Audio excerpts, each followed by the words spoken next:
ယောဂဖြာလေးနဲ့အိမ်မှာပဲဖြစ်ဖြစ်ဂျင်ယုံမှာပဲဖြစ်ဖြစ်ဆော်လို့ရတဲ့ပုံစံမတူအကြိုက်ဆုံး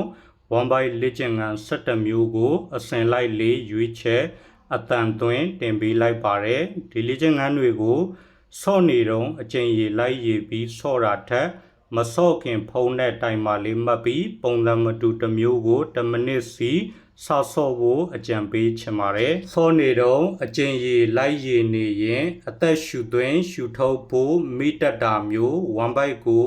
အာယုံစိုက်ပြီးမငင်းမိတာမျိုးဖြစ်တတ်လို့ပါပုံစံမတူတစ်မျိုးကို10မိနစ်စီဆော့လို့ပေါ်လာပြီဆိုရင်တစ်မျိုးကို10မိနစ်ခွဲ2မိနစ်စီဆော့နိုင်အောင်ကြိုးစားဖို့လည်းတိုက်တွန်းချင်ပါတယ်ကျွန်တော်အကြိုက်ဆုံး1 byte လေ့ကျင့်ခန်းတွေကိုအစဉ်လိုက်လေးတွဲတင်ပေးထားတာမို့ဆော့နေတော့ရှယ်ထိရဆိုတဲ့ခံစားချက်မျိုးမိတ်ဆွေတို့ရမယ်လို့အာမခံပါတယ်အဆုံးထိကြည့်ပြီးတဲ့အတွက်ကျေးဇူးတင်ပါတယ်